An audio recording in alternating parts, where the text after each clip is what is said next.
جدید medical science کے مطابق یرکان کی کتنی اقسام ہیں اور ان کے کیا نام ہیں؟ جدید میڈیکل سائنس کے مطابق جو پہلی قسم ہوتی ہے یرکان کی، اس کو پری ہیپاٹک یا ہیمولائٹک جوائنٹس کہا جاتا ہے۔ اب اگر ایک شخص کا جگر بالکل درست طریقے سے کام کر رہا ہے تو اس کو بھی یرکان کی علامات کیوں ظاہر ہو سکتی ہیں؟ یہی وہ نقطہ ہے جو پری ہیپاٹک یا ہیمولائٹک جوائنٹس کو دوسری اقسام سے الگ کرتا ہے۔ پری ہیپاٹک جوائنٹس میں جگر اپنی جگہ درست کام کر رہا ہوتا ہے، اس میں کوئی مسئلہ نہیں ہوتا، لیکن خون کے سرخ ذرات یعنی ریڈ بلڈ سیلز کی جو توڑ پھوڑ ہے وہ معمول کی نسبت بہت زیادہ ہونے لگتی ہے۔ اب ریڈ بلڈ سیلز کی جو زیادہ ٹوٹ پھوٹ ہوتی ہے، اس کی جدید میڈیکل سائنس جو وجوہات بتاتی ہے ان میں وراثتی مسائل ہو سکتے ہیں، یا اس کے علاوہ جراثیم کا حملہ ہو سکتا ہے، انفیکشن ہو سکتا ہے، یہ ساری علامات اس کے اوپر بتائی جاتی ہیں۔ اب جب ان میں سے کسی بھی ایک وجہ سے خون کے سرخ خلیات بہت زیادہ مقدار میں ٹوٹ پھوٹ کا شکار ہوتے ہیں تو پھر جسم میں بلیروبن بھی بہت زیادہ مقدار میں پیدا ہونا شروع ہوتا ہے۔ اب جب بلیروبن کی مقدار زیادہ بننا شروع ہوتی ہے تو پھر جگر اس کو مکمل طور پر پروسیس کر کے جسم سے خارج نہیں کر پاتا۔ اس کے نتیجے میں پھر خون کے اندر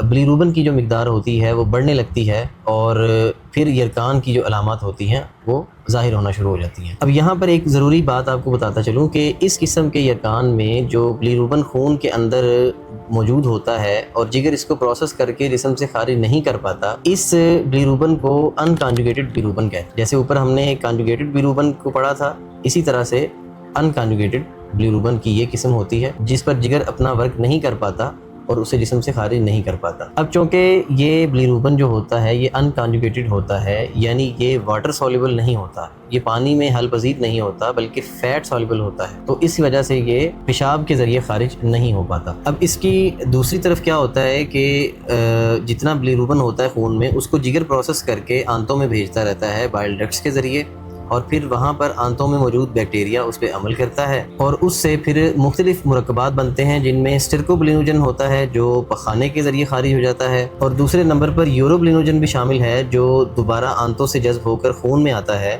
اور پھر پیشاب کے ذریعے جسم سے خارج ہوتا ہے۔ اسی وجہ سے پھر اس قسم میں یوروبلینوجن کی مقدار بھی بڑھ جاتی ہے، اور اس کیفیت کو اگر ہم طب کی زبان میں بولیں تو یہ تحلیل دموی کے نام سے جانا جاتا ہے، اور اس میں پھر خون کے سرخ ذرات کا ٹوٹنا بھی کثرت سے ہوتا ہے۔ اب اس قسم کے مریض کی اگر آپ LFT رپورٹ کروائیں گے تو اس میں بہت اہم تبدیلیاں آپ کو نظر آئیں گی۔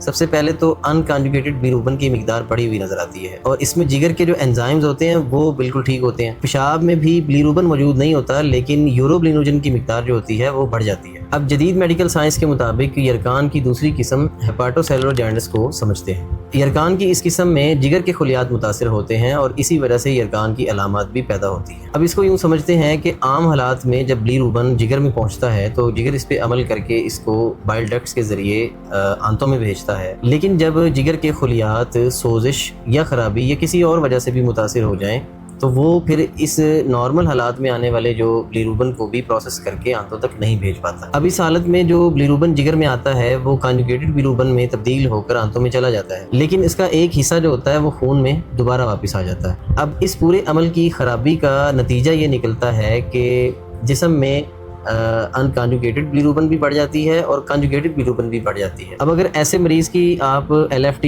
رپورٹ کروائیں گے تو اس میں آپ کو یہ تبدیلیاں نظر آئیں گی، جیسے سیرم بلیروبن بڑھ جاتا ہے اور اس میں ان کانجوگیٹڈ اور کانجوگیٹڈ دونوں بلیروبن کی مقدار بڑھی ہوئی ہوتی ہے، اور اس کے ساتھ ساتھ جگر کے دونوں انزائمز SGPT اور SGOT دونوں بڑے ہوتے ہیں، اور پرو تھرومبن ٹائم بھی بڑا ہوتا ہے۔ اور پھر اسی طرح جب یہ رپورٹ آتی ہے تو ڈاکٹر آپ کو کہتا ہے کہ اس میں صرف بلیروبن نہیں بڑھا ہوا بلکہ جگر بھی متاثر ہے۔ چلیں دوستو، اب ہم یرکان کی تیسری قسم جدید میڈیکل سائنس کے مطابق جو ہے پوسٹ ہیپاٹک یا آبسٹرکٹیو جوائنٹس، اس کو سمجھتے ہیں۔ اب اس تیسری قسم میں سفراوی نالیوں میں بائل ڈکٹس کے اندر کسی نہ کسی قسم کی رکاوٹ پیدا ہو جاتی ہے۔ جگر سفراب بناتا تو رہتا ہے لیکن اس کا اخراج متاثر ہو جاتا ہے۔ اب جب سفراوی نالیاں یعنی بائل ڈکٹس جو ہیں وہ رکاوٹ کا شکار ہوتی ہیں تو جسم میں بلیروبن کی مقدار بڑھنا شروع ہو جاتی ہے، اور اس حالت میں زیادہ تر کانجوگیٹڈ بلیروبن جسم میں بڑھتا ہے، اور اس کو طب قدیم میں یرکان سودی کے نام سے بھی بیان کیا گیا ہے۔ اب ایسے مریض کی جب آپ LFT رپورٹ کروائیں گے تو اس میں